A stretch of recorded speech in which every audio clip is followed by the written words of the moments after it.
After the argument, my husband slowed his SUV on a dark stretch of I-285 outside Atlanta and told me to get out in the pouring rain.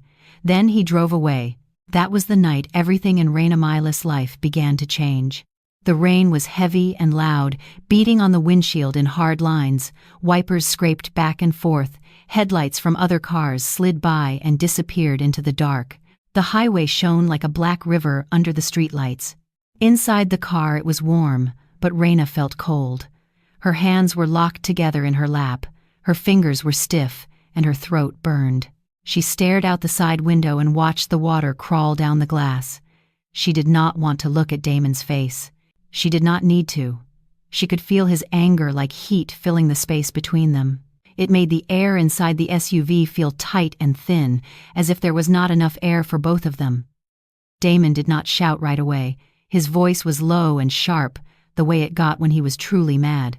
"Do you even hear yourself back there?" he asked, eyes on the road. "My mother asks you one simple, polite question about work, and you start whining about being tired." "I wasn't whining," Raina said quietly. Her voice sounded small. She kept looking at the glass. "I just said I've had a lot to do lately." "A lot to do?" Damon slapped the steering wheel with his palm. The sound made her jump. "You sit at home. You pick up a few little freelance jobs online. You call that a lot? My mama worked doubles at the hospital when she was your age. She raised me and Nella by herself. You think she ever talked about being tired?" Raina bit the inside of her cheek. She knew this speech. It always came after dinners at his parents' big brick house on the north side of the city. No matter what she did, the ride home turned into a list of her faults. That evening she had tried. She had stood in Lorraine Carter's bright kitchen, washing dishes and asking what else she could do. She mixed the potato salad the way Damon said his mother liked it. She smiled and listened while Lorraine talked about the lake house and Nella bragged about her trip to Cabo. The whole time, Raina's head hurt and a tight feeling sat under her ribs. For weeks, she had been waking up at 3 in the morning in their small condo near Midtown, heart racing for no reason. Damon called it anxiety stuff and told her to drink tea and stop thinking so much, so she stopped talking about it. "I'm just tired," she whispered now, "really tired." "Tired from what?" Damon's voice cut through the hum of the engine. "I pay the rent. I pay every bill. I pulled you out of that one bedroom you shared with your mama in West End. You remember that?" He gave a short, cold laugh. "Roaches in the hallway, broken heat, people shouting outside all night. I gave you a real life, Raina." "And you're tired?" His words hit the softest part of her heart. Yes, the old place had been small and noisy, but it had also been warm. Her mother, Diane, came home from long shifts at the nursing home and still found a way to laugh with her over cheap takeout. Diane never called her ungrateful. She never threw their hard times in her face. Raina swallowed. "Damon, please," she said. "Let's not fight. I really did try tonight. I talked. I helped in the kitchen. I tried." "You put too much paprika in the salad," he snapped. "Mama told me." "She just kept quiet so she wouldn't upset you. And you sat at the table like somebody forced you to show up. Nella talked about Cabo. You had nothing to say.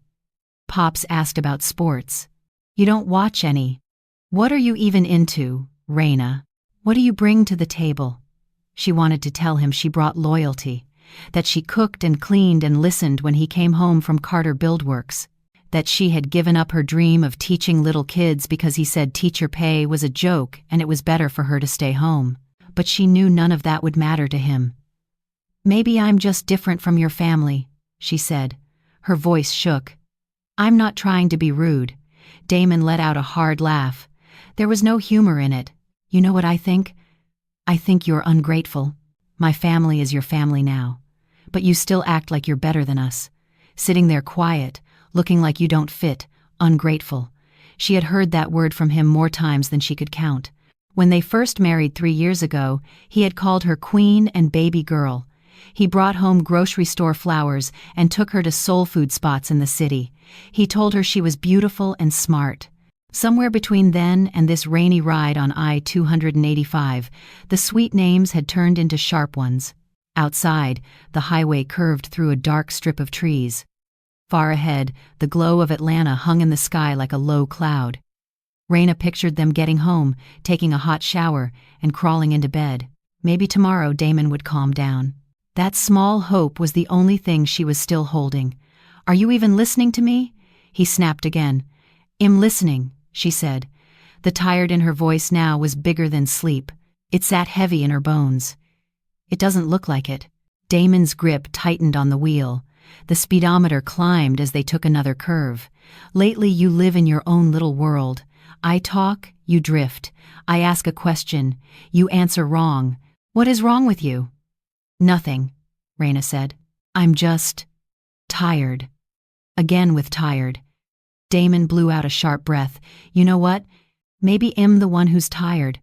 Tired of your moods. Tired of your tears. Tired of feeling embarrassed every time we leave my parents' house." Something deep inside Raina, something she had pressed down for years, cracked open a little. The words slipped out before she could stop them. "Maybe you need a different wife," she said. "Someone who fits better." For a moment, everything felt too still. The rain still fell. The engine still hummed. But the air inside the car turned heavy and strange. Damon turned his head and stared at her, his jaw tight, his eyes dark in the glow from the dashboard. "What did you say?" he asked. Raina's hands trembled in her lap. "I said, maybe you need a different wife, because I can't seem to get it right." He held her eyes for a moment, then turned back to the road. Without another word, he flipped on the turn signal and eased the SUV onto the shoulder of the highway. Gravel crunched under the tires. A tall light pole threw a pale yellow circle over the wet pavement. Raina felt her heart pounding so hard it hurt. "Damon, what are you doing?" He put the car in park. His hands stayed on the wheel. His voice was flat and cold. "Get out," he said. She stared at him. She thought she heard him wrong. "What?" "Get out of the car," Damon repeated. "You're so unhappy, right? You're so tired. Then walk. Midtown's what, 6-7 miles from here? You'll have time to think." The rain beat on the roof and windows. Water slid down the glass in thick sheets. "Damon, please," Raina whispered. "It's dark. This is the highway. It's not safe." "I'm done with the drama," he said. "Get out, Raina." She waited for him to smirk, to roll his eyes, to say he was joking. He did not. He stared straight ahead, his face hard as stone. Her fingers shook as she unbuckled her seatbelt. When she opened the door, cold air and rain rushed in and soaked her in seconds. Her thin shoes slipped a little on the wet shoulder as she stepped out. The door shut behind her with a heavy sound. Raina turned back, rain running into her eyes, her hair stuck to her cheeks. For 3 years, no matter how bad the fight was, she had always climbed back into the car, always said sorry first. She waited for Damon to look at her, to call her back. He never even glanced her way. Damon Carter pulled the SUV back onto I-285. The red taillights moved away, smaller and smaller, until they were only a faint blur in the storm. On that dark October night outside Atlanta, with trucks rushing past and rain pouring down, Raina Miles stood alone on the side of the highway, shaking from cold and fear, with nowhere to go but forward.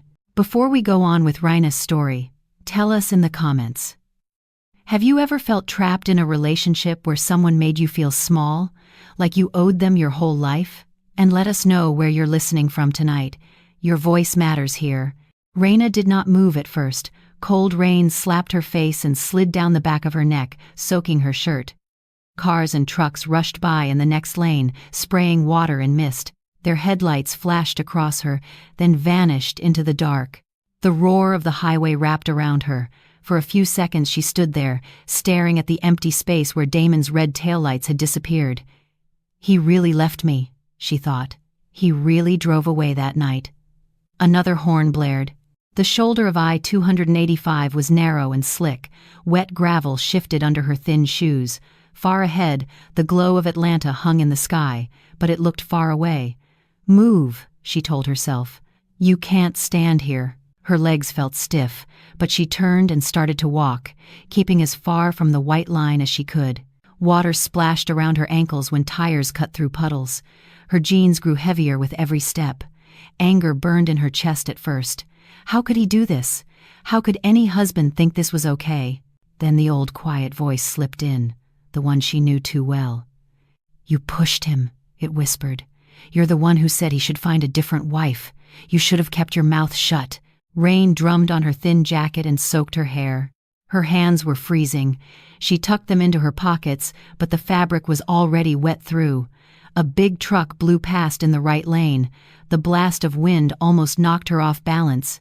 She stumbled on the slick gravel and grabbed the cold metal guardrail to steady herself. Her heart hammered. For a moment she clung to the rail, and pictures flashed in her head. A car losing control, headlights spinning, metal twisting, her body on the ground, another line on the news. If I fall, if I get hit, would Damon even care? She wondered. She pushed herself away from the rail and kept moving. Step, step, step. The sound of her footsteps was lost in the roar of engines. Her mind slid back to the old one-bedroom in West End she had shared with her mother. The walls there had been thin, the neighbors loud. But there had also been mornings when her mother, Diane, hummed to old soul songs at the stove, and nights when they shared fries on the worn-out couch and laughed at silly TV shows. Back then, Raina had dreamed of a safer place and a husband who would take care of her. When Damon walked into the diner where she worked, in his pressed shirt and nice watch, talking about business and big plans, she thought her prayers had been answered. Now she was walking alone on a highway in the rain because of him. Tears mixed with the water on her face. The trees along the side of the road were only black shapes in the downpour. Her phone was still in her bag on the floor of Damon's SUV. So was her wallet. No money. No ID. No way to call a ride. Over 3 years, her world had shrunk down to Damon and his family. "Why didn't you tell Mama?" A small, sad part of her asked. "Why didn't you say how bad it was?" Raina didn't have an answer. Maybe she was ashamed. Maybe she kept hoping Damon would go back to the man he had been in the beginning, the one who brought flowers and kissed her forehead. Her steps began to slow. The cold had sunk deep into her muscles. Every time she lifted a foot, it felt heavier than before. She had no idea how long she had been walking. Time felt strange out here, stretched between the far-off city lights and the endless rush of traffic.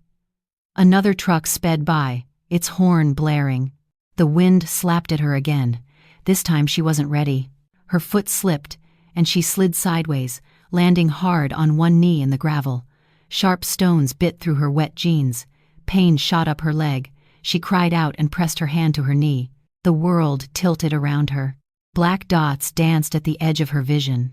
"You can't pass out," she told herself. "You cannot fall here."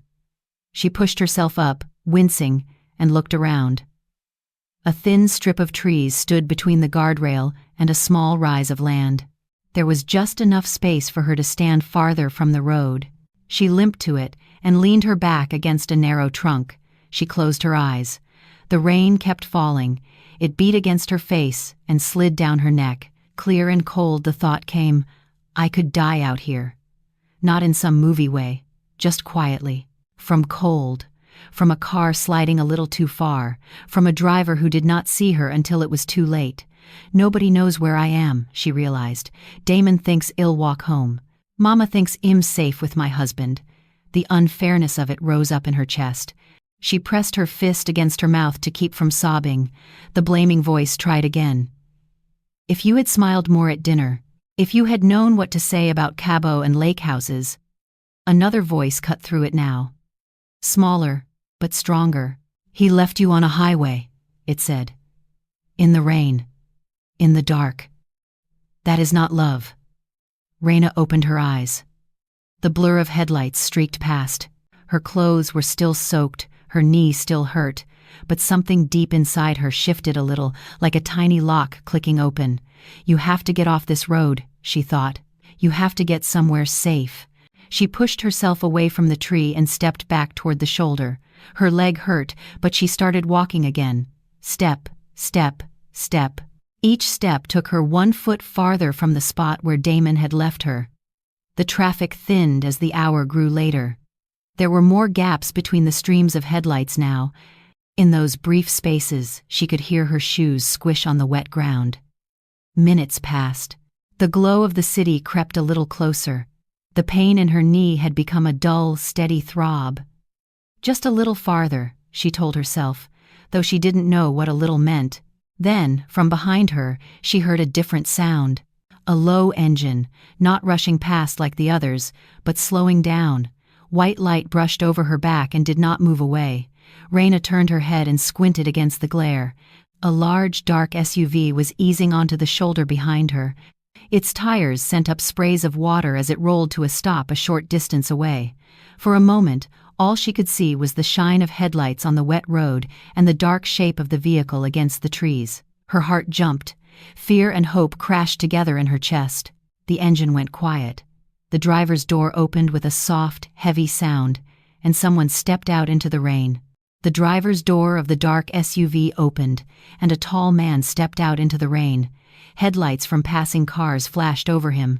Raina saw gray hair, a long dark coat, and the steady way he moved, careful but sure on the slick shoulder. He opened a black umbrella and walked around the front of the SUV. When he came close, she saw deep lines near his eyes and mouth, and a tired, serious face. He stopped a few feet away and lifted the umbrella just enough to cover them both, but he did not reach for her. "Miss?" he called over the roar of the highway. His voice was low but clear. "Are you all right out here?" Raina's whole body tensed. Every warning about strangers at night flashed through her mind. She took a half step back until her shoulder brushed the cold guardrail. "I'm fine," she said automatically. Her teeth were chattering. "I'm okay." He looked her up and down. Wet hair stuck to her cheeks. Her shirt and jeans were soaked and clinging to her skin. Her lips had a faint bluish tint. "You don't look okay," he said quietly. "You're soaked to the bone. It's the middle of the night on I-285. What are you doing out here alone?" Rain ran into Raina's eyes. Her throat felt tight. She tried to answer, but the first sound that came out was a little broken cough. She had to swallow twice before the words would move. My husband," she said at last. "We had a fight. He told me to get out of the car." Then he drove off. The man's jaw tightened. He turned his head slightly, looking down the black line of highway where Damon's taillights had disappeared long ago, then back at her. "Did he know you have no phone, no cash, nothing?" he asked. "Yes," Raina whispered. "He knows. He took it all with him." The man drew in a slow breath, like someone folding anger back inside his chest. "All right," he said. "We can't do anything about him right this second, but we can get you off this road. I want you to get in the car so we can talk somewhere warm." "I don't know you," Raina said, fear and shame tangled in her voice. "I don't even know your name.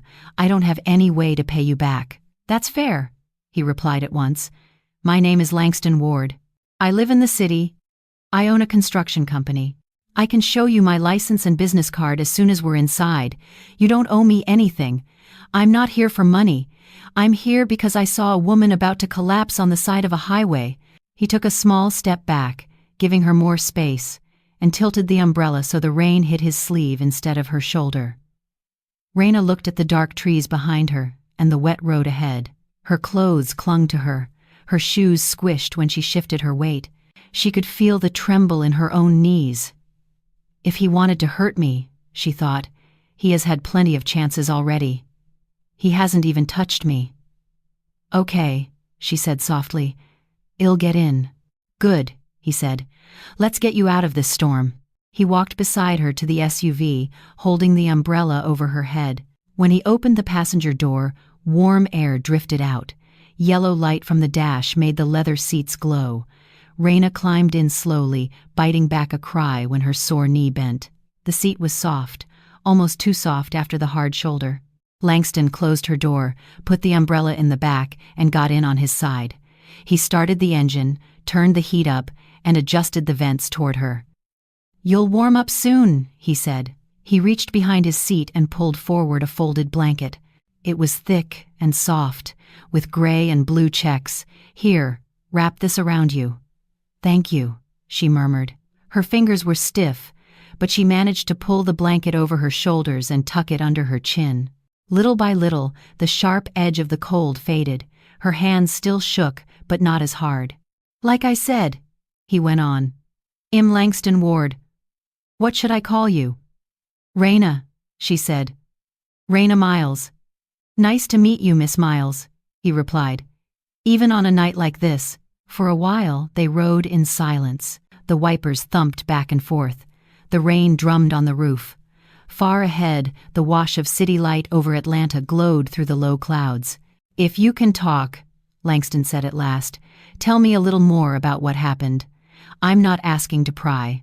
I just need to know what kind of trouble I picked up tonight." Raina stared at the blanket on her lap. Water still clung to the tips of her fingers. "We were leaving his parents' house," she said slowly. "Up in Alpharetta. Big place. They were talking about trips to Cabo and fixing up the lake house. I felt sick. My head was pounding. I tried to be polite, but every word felt wrong. On the drive home, he said, I embarrassed him. He talked about how he pulled me out of a one-bedroom with my mom, called me ungrateful. I said maybe he needed a different wife." She took a shaky breath. "That's when he pulled over," she finished. "He told me to get out. Said maybe the walk would put my brain in the right place." Langston's hands stayed steady on the wheel, but a muscle jumped in his cheek. So his solution to feeling embarrassed, he said, was to dump his wife in the rain on a highway shoulder. Charming. Raina let out a weak sound that was almost a laugh and almost a sob. "He says I'm just sensitive," she said, "that I make things bigger than they are." Langston shook his head. "I've seen men like that my whole life," he said. "They build houses and knock down people. They call you too sensitive so you doubt your own eyes." He drove for a moment without speaking, letting the steady hum of the engine fill the space. "How far is your place from here?" he asked then. "The condo with him." "Near Midtown," she said. "Off Peachtree. But I don't want to go back there tonight. I can't pretend nothing happened. I can't walk in and ask how his day was." "I wouldn't send you back there tonight," Langston said. "Not after what he did." He passed a sign for the next exit, then cleared his throat. "All right," he said. "Then we're going to try something different. Before I explain, I need to ask you for a favor. It's going to sound strange." Raina looked over at him, still clutching the blanket. "What kind of favor?" "I have an important business dinner in less than an hour," he said. "At a rooftop restaurant in Midtown. Some investors flew in to talk about a big housing project. It took months to line up this meeting. One of the men is old-fashioned. He likes to see wives, grandkids, proof a man cares about more than money." He took the exit toward the city. The roar of the interstate faded a little, replaced by the softer sounds of surface streets and stoplights. "Usually I bring my granddaughter," Langston continued. "Her name is Amaya. She's in law school. She sits next to me, smiles, talks about classes. It matters to this investor. But tonight, she's home with a fever. I told her not to set foot outside."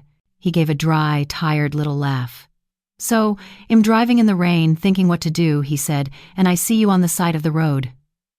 Raina frowned. "What are you asking me to do?" she asked. "I'm asking you," he said plainly, "to come with me to that dinner and pretend to be my granddaughter for one evening. Sit by me. Smile. Answer a couple of simple questions if they ask where you study. Nothing more." Raina stared at him. A half hour ago she had been sure she might collapse in the dark. Now a stranger in a suit was asking her to sit at some fancy table and play a part in his business world. "And what do I get?" she asked before she could stop herself. Langston's mouth curved a little. "That," he said, "is the right question. You should never agree to anything without knowing what comes back to you." He turned onto a street lined with lights and tall buildings. Midtown was close now. Wet sidewalks shone under street lamps. Neon signs blurred in the rain. "I could give you some cash afterward," he said. "That would be fair. But looking at you, I think you need more than a one-time payment. If you help me tonight, it'll help you get out of this for real. I can give you a safe apartment in Midtown to stay in for a while. I can give you a steady job at my company's front desk, and I can put you in front of a good lawyer who knows exactly how to deal with men like your husband. That's 3 concrete things, not pity, not charity, A trade. Raina felt tears rise again, hot and sharp. "Why?" she whispered. "Why would you do that for me?" Langston's hands loosened a little on the wheel. "Because a long time ago," he said, "my daughter married a man who sounded like yours. Controlling. Smooth. I was busy chasing contracts. I told myself she was grown and would figure it out. By the time I opened my eyes, she'd gone back to him and stayed another 10 years. I still hate that I did nothing." He took a breath. "So now," he added, "when I see a woman in trouble and I have the power to help, I don't pass her by. I stop. It doesn't fix the past, but it keeps me from failing twice." Streetlights slid across the windshield. Raina looked at his face, then at her own dim reflection in the glass. She saw a tired, soaked woman wrapped in a stranger's blanket, sitting at the edge of a different life. "Okay," she said finally, her voice small but steady. "I'll go. I'll be your granddaughter tonight." A little of the tension left his shoulders. "Thank you, Raina," he said, "and I give you my word. Tonight is the last time you ever stand alone on a road like that. In every sense." Langston steered the SUV off the interstate and into Midtown Atlanta. The roads here were brighter and busier, lined with offices, condos, and tall glass buildings. The rain had slowed to a faint mist that hung in the yellow streetlight glow. Raina watched the city slide by through the side window. She could still feel the cold from the highway in her bones, but the vents had warmed her skin. The blanket lay across her lap now, instead of wrapped tight around her shoulders. She felt a little more human, and a lot more scared. They stopped in front of a tall glass tower. Soft white letters over the doors read, "The Skyline House." Through the big front windows, she saw light, white tablecloths, and people in neat clothes. High above, a rooftop level glowed like a smaller building sitting on top of the larger one. "This is the place," Langston said, putting the SUV in park. "Rooftop floor. We've got a few minutes before they start wondering where I am." Raina looked down at herself. Her jeans were damp, her jacket was wrinkled and still a little wet, her hair felt heavy and flat. "I can't walk in there like this," she said. "I look like I just crawled out of a ditch." "You look like someone who went through a lot in one night," Langston said. "But you're right, a small fix will help." He reached behind his seat and pulled out a dark blue blazer. "Amaya leaves clothes in my car all the time. Try this." The blazer was simple but sharp. When Raina touched the fabric, it felt smooth and warm. Langston nodded toward the glove box. "There should be wipes and a comb in there," he said. "Clean your face, comb your hair, put the jacket on. We're not trying to turn you into a movie star, just into someone who feels like she belongs at a table." Raina opened the glove box. Inside, she found a small pack of wet wipes, some napkins, and a black comb. She lowered the visor and turned on the little light. Her reflection made her flinch. Her eyes were red, her cheeks were streaked. Her hair was a mess. She took a wipe and slowly cleaned her face. The cool touch made her shiver, but it also woke her up. She dried her cheeks with a napkin, then dragged the comb through her hair until it sat smoother around her face. She slipped off her jacket and put on the blazer. The shoulders were a little wide, but the dark color made her look calmer, more put together. For the first time that night, she did not look like a person the storm had chewed up and spit out. "How's that?" Langston asked. "Better," she said softly, still nervous. "Nervous is allowed," he said. "You just walked through a storm. But you also survived it. Remember that." He got out and came around to open her door. The outside air was cool and smelled like wet concrete and car exhaust. The heavy rain had turned into a light spray that barely touched her hair. Raina stepped out carefully, feeling the ache in her knee but also feeling the ground firm under her shoes. She pulled the blazer closer and looked up at the glowing sign again. A short time ago, she had been walking alone on a highway shoulder. Now she was about to walk into a rooftop restaurant as somebody's granddaughter. Side by side, she and Langston entered the building. A doorman opened the glass door with a small nod. Inside, the lobby was bright and clean. The floor reflected the lights overhead. Soft jazz floated in the air like a slow second heartbeat. They took an elevator at the back. When the doors slid shut, the city sounds faded. The only noise was the hum of the motor and a faint buzz from the light above them. "If you get nervous up there," Langston said, watching the numbers climb, "just look at me. If someone asks you something you don't know how to answer, say, 'Granddad tells that story better than I do,' then I'll jump in." That trick has saved Amaya more than once. Raina let out a small breath that was almost a laugh. "Okay," she said. "And remember," he added quietly, "you are not the woman a man left on the side of I-285 tonight. You are my granddaughter, a smart young woman with a future in law. You're borrowing that role, but it fits closer to the truth than you think." His words settled in her chest like a warm stone. She still felt scared, but it was no longer the sharp, helpless fear from the highway. It was the tight feeling you get at the top of a high diving board, knowing you're about to jump. The elevator chimed and the doors opened. A hallway stretched ahead, lined with wide windows. On the other side of the glass, Atlantis lights spread across the dark, streets and buildings shining like threads of gold. A tall man in a crisp black suit stood by a small podium. His name tag read, Julian Price. He smiled at once when he saw Langston. "Good evening, Mr. Ward," he said. "Your party has arrived. May I take you to the private room?" "Please do, Julian," Langston replied. "This is my granddaughter tonight, Miss Amaya Ward." Julian turned to Raina with the same smooth smile. "Welcome, Miss Ward," he said kindly. "We're honored to have you with us." The borrowed name felt strange, but not wrong. "Thank you," Raina said. Her voice was quiet, but it did not shake. Julian led them down the hall to a pair of double doors with frosted glass panels. Light glowed softly behind them. Shadowy shapes of a long table and chairs showed through the glass.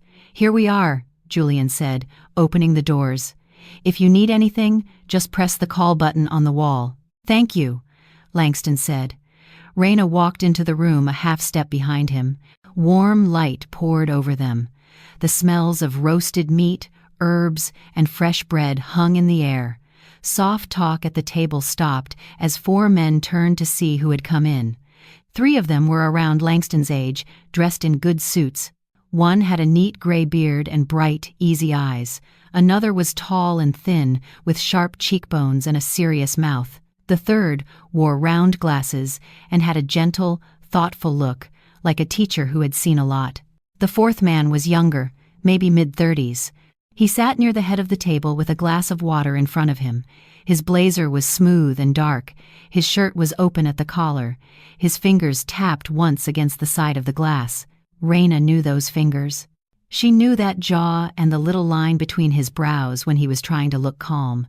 For a moment she thought her mind was playing tricks on her. It was Damon. She stopped so fast her shoe slid on the carpet.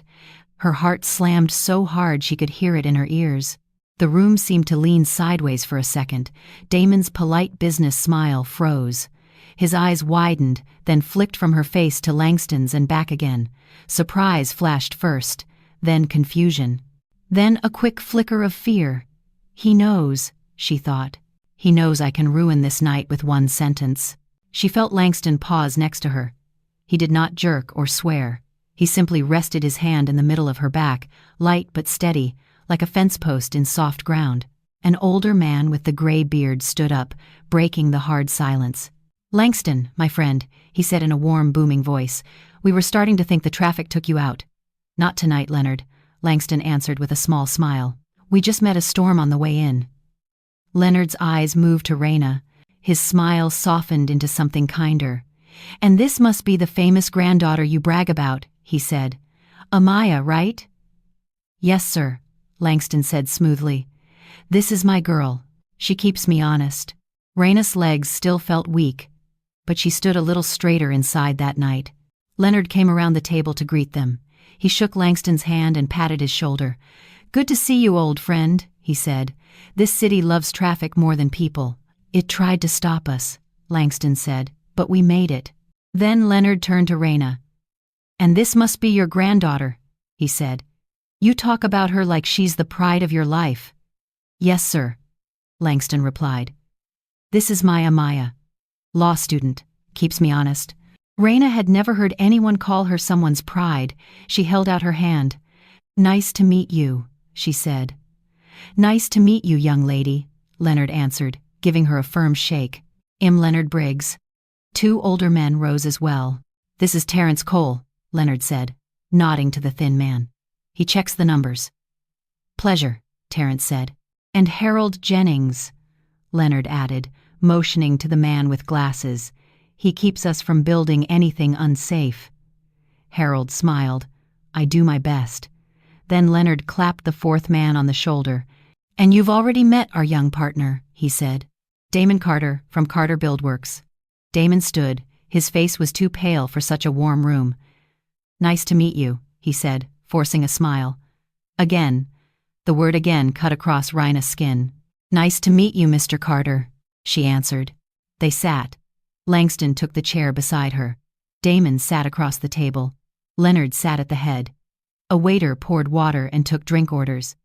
Leonard asked for sparkling water for the table. "Clear heads tonight," he joked. Raina glanced at her menu, but the words swam. Damon's fingers were tight on his glass. His eyes kept jumping to her and away. "What looks good, sweetheart?" Langston asked. "Grilled chicken," she said. "With vegetables." "Solid choice," Leonard said. When the waiter left, Leonard folded his hands. "Let's talk," he said. "We're not just throwing up walls. This is a whole piece of the city. I know Ward Global. You've built a lot of good in Atlanta. We trust you. The question is who you're bringing with you." His gaze slid to Damon. "You've talked a strong game," Leonard said. "Tonight I want to see the man, not just the pitch." Damon straightened. "I understand," he said. "I grew up here. My mother raised me and my sister alone. She worked 2 jobs. She taught me to work hard and put family first. That's how I live. That's how I build." Raina looked down at her hands. "You're married, right?" Leonard asked. "You mentioned that." "Yes, sir," Damon said. "Almost 3 years." "And your wife?" Leonard asked. "We invited families because I like to see who's behind the names." Damon's jaw flickered. Then he smiled. "She wasn't feeling well," he said. "Something came up. She couldn't make it." A picture flashed in Raina's mind, the wet shoulder of I-285, her shoes slipping in the dark. Not feeling well, she thought. That's one way to say it. "That's a pity," Leonard said. "Maybe next time." "What does she do?" "She writes," Damon said. "Freelance articles, online work. I support her in that." Harold leaned forward. "So she works from home," he said. "Some men don't like that." Damon glanced at Langston, then back. "I believe people should do what makes them happy," he said. "My job is to provide and protect. Her job is to grow. We talk through choices. We're a team." The word team made Raina's chest hurt. She thought of nights alone while he went to his mother's house, of how he shut down her ideas. Across the table, Langston watched Damon. "And when that team fights?" Langston asked quietly. "How do you handle trouble at home?" Damon's smile thinned. "We talk," he said. "We calm down. We find compromise." The word talk pulled Raina straight back into the SUV. "Get out. Walk. Maybe by the time you get to Midtown, your brain will be in the right place." Her hand shook under the table. She curled it into a fist. Leonard nodded to Langston. "Good question," he said. "The way a man treats his family is the way hell treat a job. You can't pour concrete on a cracked base and hope it holds. It never does," Langston said. He lifted his water glass, then set it down. "Since we're talking about foundations," he said, "I should tell you what happened on my way here." "Go ahead," Leonard said. "I came through that storm on 285, Langston said. "I saw a woman on the shoulder. No car, no phone, soaked, alone. Cars flying past her. Terence shifted. Harold's brows rose. "I pulled over," Langston went on. "She was shaking from the cold. When I asked what happened, she said her husband told her to get out of the car during an argument and drove off. Left her on the highway in the rain." "And you brought her here," Harold said quietly. "Yes," Langston replied. "I couldn't leave her there." He looked at Leonard. "She's in this room right now," he said. Raina's heart climbed into her throat. Damon's eyes jumped between faces like he was watching a fuse burn. "Mr. Ward," Damon said, his voice too loud. "I don't see what this has to do with." Langston lifted his hand. "I respect you, Len," Langston said. "I won't lie at your table. The woman I picked up is not my granddaughter." He turned to Raina, then back to Leonard. "Her name is Raina Miles," he said. "She is Damon Carter's wife." Damon's face drained of color. His hands pressed flat on the table. "Is this true?" Leonard asked. Damon swallowed. "It's not what it sounds like," he said fast. "She's exaggerating. She got out on her own. She was upset. I was giving her space." Something inside Raina clicked into place. She was still afraid, but she was more tired of fear than of him. Her hands were trembling, but she set them on the table anyway. "No," she said. Her voice was low but clear. "That's not what happened." Every face turned toward her. "You told me to get out," Raina said. "You said, get out of the car, walk. Maybe by the time you get to Midtown, your brain will be in the right place. Then you drove away. You didn't look back." "Raina, stop," Damon snapped. "You're making a scene. We can talk at home." "We don't have a home," she said. "We have a condo where you talk and I shrink. Tonight you left me on a highway because I was quiet at dinner." Leonard's jaw tightened. Harold took off his glasses and wiped them. Langston looked at Damon.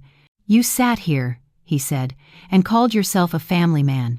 You said you support your wife, but an hour ago, you left that same wife on the side of a busy interstate in a storm." Damon tried to smile, but it twisted. "It was just a fight," he said. "People say things. I was going to circle back." "You never circle back," Raina said softly. "Not when it matters." Leonard pushed back his chair and stood. "I've done business a long time, Mr. Carter," he said.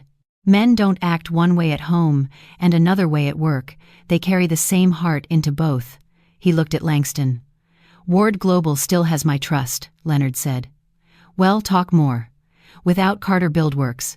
Damon shot to his feet. "You can't be serious," he said. "You'll drop a whole project because of one argument?"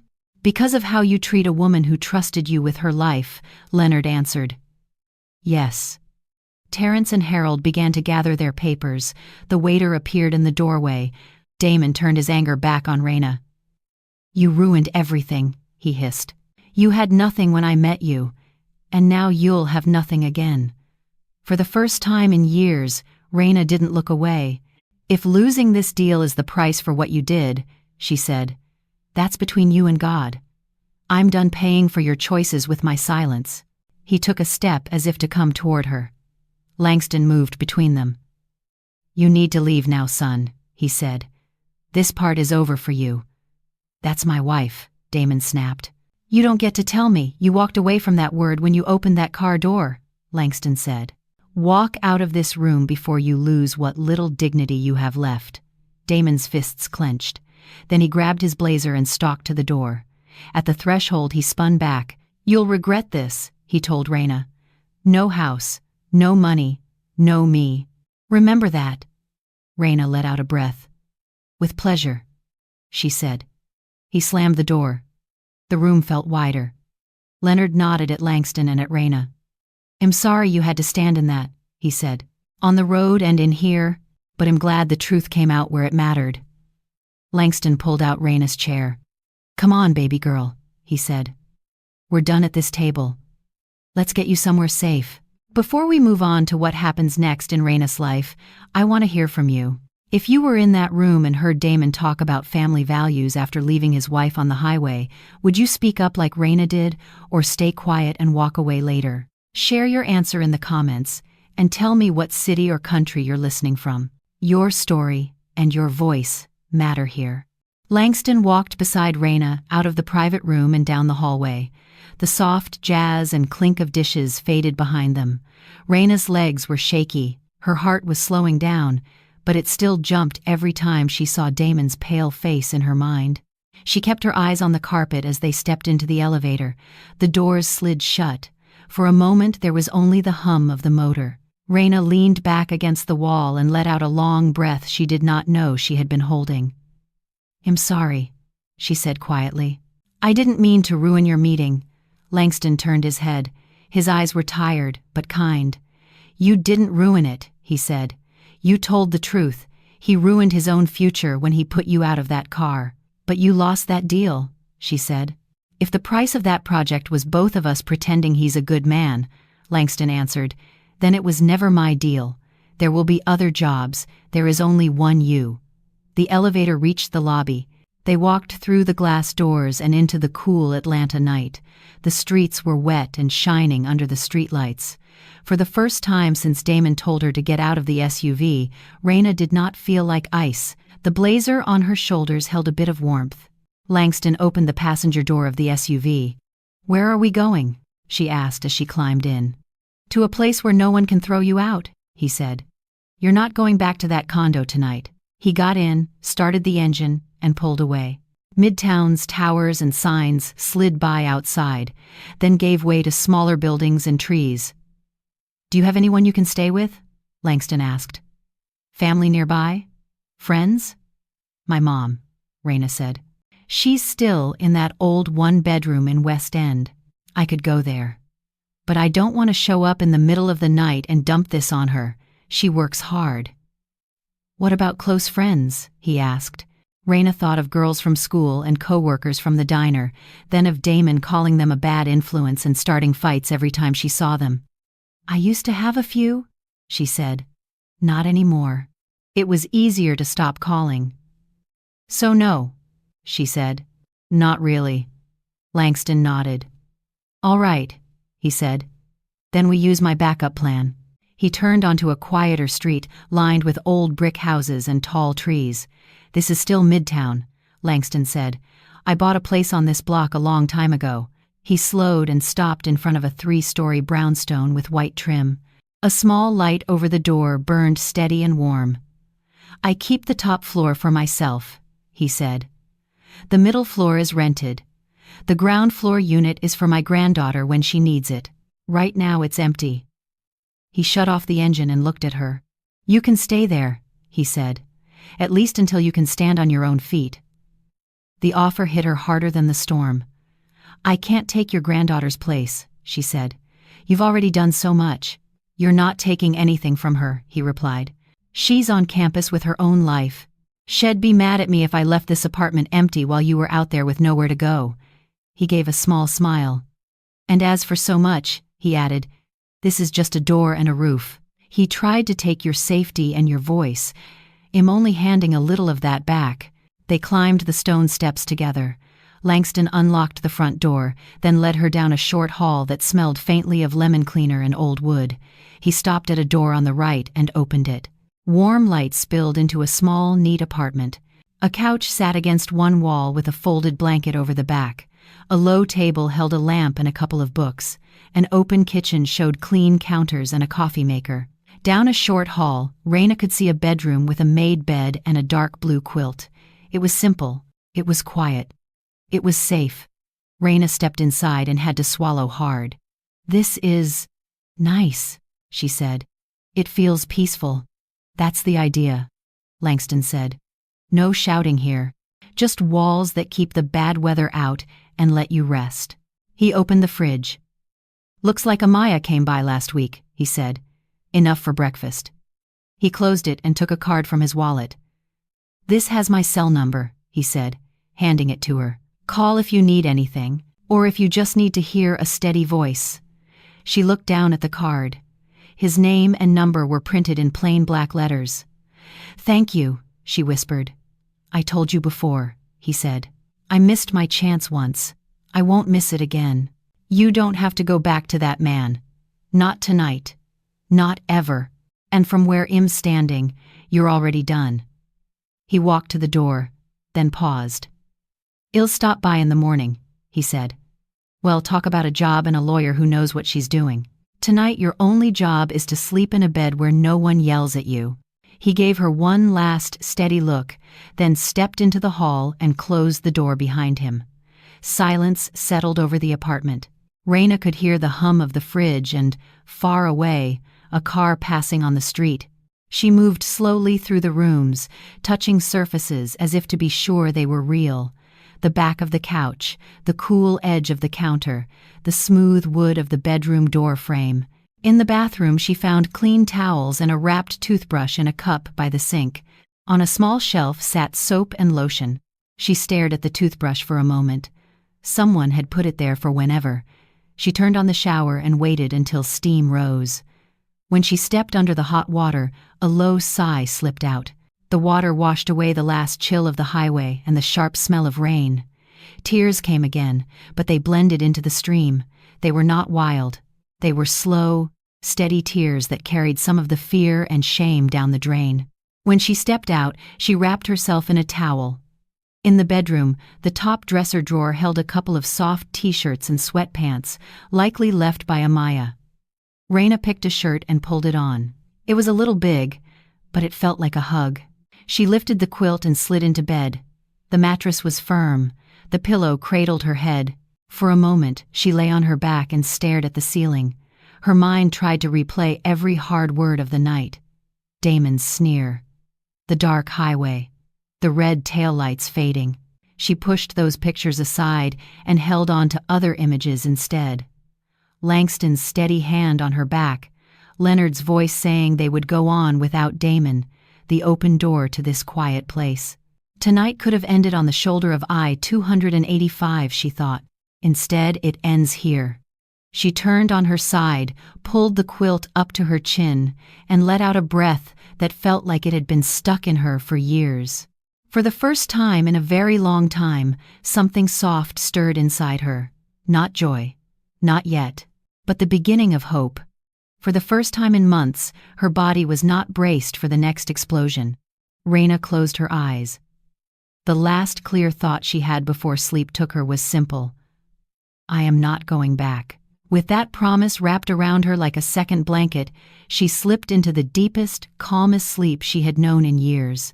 Sunlight woke Raina the next morning. It slipped around the blinds. For a few seconds she lay still, listening. No footsteps in the hall, no cabinet doors slamming. Then the night rushed back. The rain. The headlights. Damon's voice telling her to get out. Langston's steady hand on her back. The quiet brownstone, and the words she had thought before sleep. I am not going back. She sat up. Her body ached.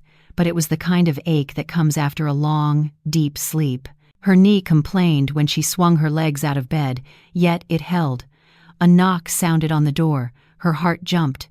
She checked the peephole. Langston stood in the hallway with a paper bag in one hand and a small shopping bag in the other. Raina opened the door. Good morning, he said. I brought fuel and a few supplies. He set the bags on the table. From the first, he pulled coffee cups, warm bagels, and a container of fruit. From the second, jeans, leggings, 2 tops, a simple dress, and a small toiletry kit. My granddaughter ran these over last night, he said. She's about your size. I told her I met someone who needed a safe start more than she needed extra closet space. Raina's throat tightened. I don't know how to thank you, she said. By eating, he replied. We plan on a full stomach. The first bite of bagel and cream cheese made her eyes sting. Here's what I'd like to offer, Langston said when they had eaten a little. First, this apartment. It's yours for at least 3 months. It'll cover rent and utilities. You don't owe me a cent. I can't let you, she began. He raised a hand. This isn't charity, he said. It's a better use of empty space. That ground floor's been sitting still. You being here costs me less than you think and saves you more than you know. Second, he went on, work. My front desk is chaos. I need one steady person to answer phones, greet clients, and guard the calendar. If you want it, that job is yours. Regular paycheck. We can start next week. Raina stared at him. I don't know anything about construction, she said. You know how to speak and listen, he answered. You finished school. Office software is easier than what you've already lived through. You'll be fine. Third, he said, you need a clean way out. I called a lawyer I trust. Her name is Monique Harris. Smart, calm. If you agree, I'll pay her retainer. You and she will handle the rest. The word divorce floated in Raina's mind like a boat finally reaching her side of the river. What if he fights? She asked. Or says I used you to hurt him? Then he talks, Langston said. Paper cares about facts. No kids together, no house together, you earn less. Any judge with sense will see what's fair. Raina looked down at her hands. They were still a little shaky, but not like the night before. "I'll take the job," she said slowly. "And I'll meet with the lawyer. I don't want to be his wife another year. Or another week." "Good," Langston said. "That's 3 decisions before 10 in the morning." The next days moved in clear steps. Raina met Monique in a small office with plants in the windows. She told the story. Monique listened, wrote down dates, and explained the plan in simple words. "You have no kids together, no shared mortgage, no joint business," the lawyer said. "Well, file, wait for his response, and stand in front of a judge once." Damon called her old phone, but it lay on his dresser now. When he finally got her new number, his voice came through in bursts, angry 1 minute, soft the next. He said she had humiliated him, that Leonard had overreacted, that he was just letting her cool off on the highway. Then he said he missed her, that they could start fresh, that he would never do anything like that again. Raina held the cheap little flip phone and listened. The pattern was clear. Blame, excuse, promise, repeat. "I'm filing for divorce," she said when he stopped to breathe. "I hope you change, but I won't be there for it. You can't make it without me," he snapped. "You didn't have anything before I came along." "I have more now than I did yesterday," she said quietly. "And none of it came from you." She ended the call. Her hand shook, then stilled. The silence that followed was wide and clean. A week later, she sat behind the front desk at Ward Global. The lobby had tall windows and a wide rug that softened footsteps. People in work boots and suits came and went with rolled-up plans and laptops. "Ward Global, this is Raina. How can I help you?" she said into the phone, learning the rhythm. She wrote notes in a neat notebook and learned extensions by feel. At noon on her first day, a young woman with natural curls and laughing eyes appeared at the desk with a takeout bag. "You must be Raina," she said. "I'm Amaya, the one who packed that emergency wardrobe." "Thank you for that," Raina said. "You saved me from meeting your granddad in a soaked t-shirt." Granddad would have pretended not to notice, but it would have eaten at him, Amaya grinned. "Come on. If we don't eat now, hell, forget humans need food." They ate in the break room. Amaya talked. Raina found herself talking back and even laughing once. "You don't sound broken," Amaya said when Raina apologized. "You sound like somebody climbing out of a deep hole." "Some days I feel like I'm still at the bottom," Raina admitted. "Then just keep climbing," Amaya said. "We've got extra rope in this family." Weeks slipped by. Work gave her structure. The apartment gave her rest. She called her mother and bit by bit told her the truth. Diane cried on the other end of the line, then said softly, "You always deserved better than his sharp tongue. I'm just glad somebody stopped long enough to see you." On a gray Tuesday, Raina stood in a small courtroom with Monique at her side. Damon did not show up. His lawyer agreed to everything on the page. The judge read a few lines, asked Raina if she believed the marriage was over, and brought the stamp down. The sound was soft, like a book closing. Inside Raina, it felt loud. Outside the courthouse, the clouds hung low, but the rain held back. Raina stood for a moment, breathing in cool air. "You are not someone's problem to fix," she thought. "You are someone in your own right." Later that week, Langston took her to lunch at a small place with brick walls and framed pictures of old Atlanta. No investors. Just sandwiches and sweet tea. "How does it feel?" he asked. "Weird," she said honestly. "Quiet." Like a loud fan finally got turned off in the next room. "That quiet is room," he said. "You get to decide what to put in it now." She stared at the ice in her glass, then looked up. "I want to teach again now," she said. "I let that go because he said it wasn't worth much. But I miss kids. I miss the way they light up when somebody believes they can learn. I want to take the classes, get my license back." "Then that goes on the list," Langston said. "Housing, safety, work, and now, purpose. We can help with the first 3. The last one is yours. But I have a feeling you'll handle it. For the first time in a long time, when Raina pictured herself a year from now, she did not see a shrinking shadow at someone else's table. She saw herself steady on her own feet. The picture scared her a little. It also made her feel something she was slowly learning to trust again: hope. Almost a year later, Raina stood at the window of her own little apartment and watched the rain. It was a steady Atlanta drizzle, not the wild storm from the night on the highway. Drops slid down the glass in quiet lines. She was not afraid of it anymore. Her studio sat on the edge of a simple neighborhood. It was one big room with a tiny kitchen and a narrow balcony. The walls were soft cream. A second-hand bookshelf stood by the window, filled with paperbacks and a few teaching guides. A small table held her laptop, a mug of tea, and a folder of notes. The rent was paid from money she earned at Ward Global, answering phones and welcoming clients. Her phone buzzed. A message from her mother popped up.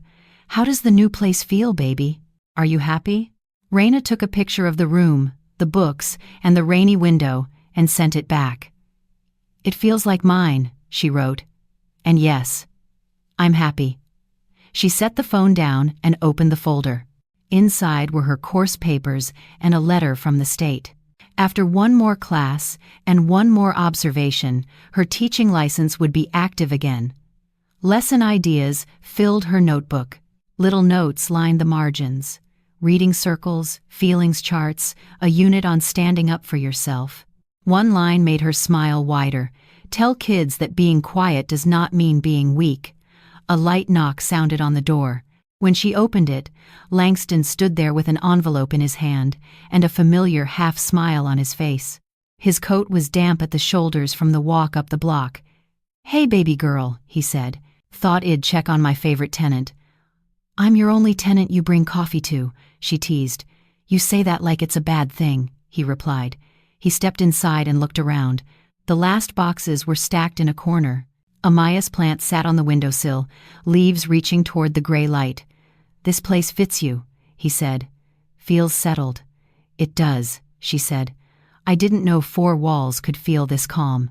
He tapped the envelope against his palm. "Brought you something," he said. "Last piece of paper from Monique." Raina's stomach flipped, even though she knew what it was. She opened the envelope. Inside lay a stamped copy of her divorce decree, marked in neat print, filed and closed. She read her name, then Damon's, then the short line that said the marriage was ended. "How does it feel seeing it again?" Langston asked. She thought for a moment. "Like looking at an old cast," she said. "I remember the break, but I also remember that it healed." "Good," he said. "You're allowed to remember without living there." She slid the paper back into the envelope and tucked it into a drawer. "Any news at the office?" she asked, pouring tea for them both. "Same old dance," he said, sitting at the small table. "Contracts and concrete. Leonard wants to sponsor a few school programs when this next project breaks ground. Amaya says you're the one we should ask for ideas." "Me?" Raina blinked. "You're the teacher," he said. "And you're the one who knows what it feels like to think you don't have choices. That makes you dangerous in the best way." A year ago she would never have put that word anywhere near her name. Now it made her grin.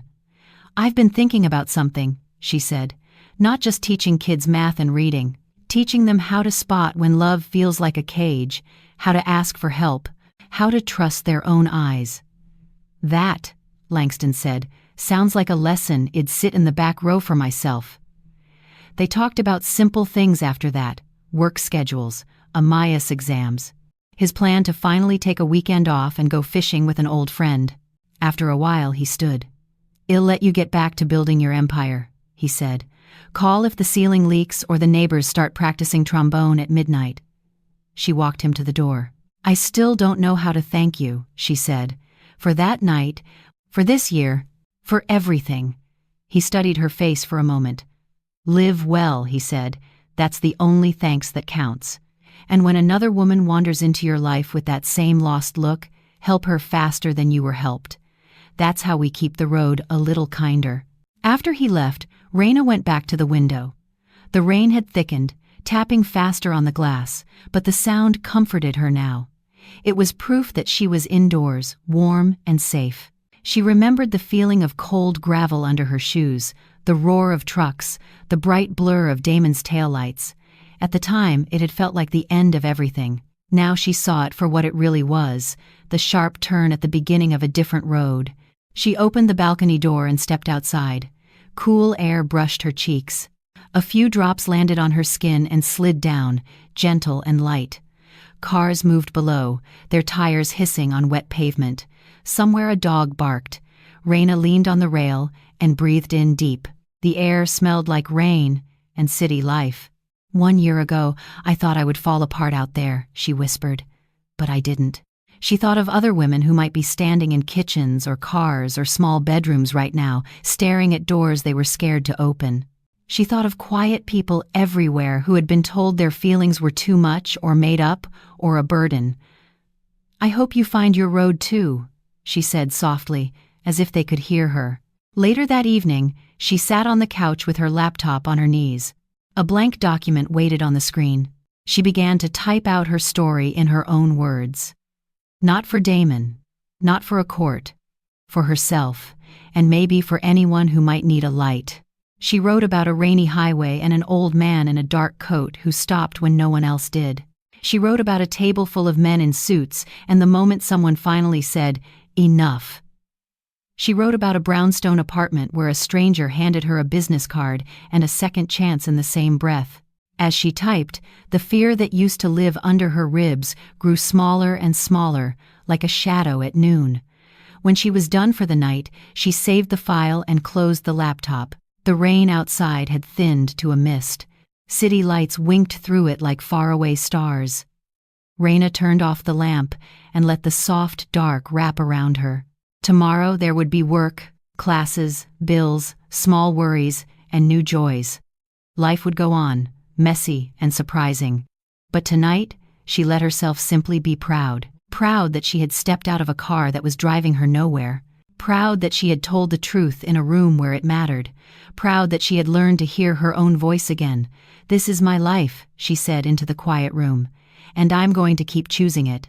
Dear listener, if you've stayed with Raina's story all the way to this moment, thank you from the bottom of my heart. If this journey spoke to you, hit subscribe so you can join us for the next story. If something didn't sit right with you, drop a comment and share your thoughts so we can grow together. And if you're still not sure how you feel, go ahead and give this video a like anyway to help me learn what touches your heart. Thank you for spending your time here. When the screen shows you more life stories in a moment, pick one and keep walking with us into the next chapter right now.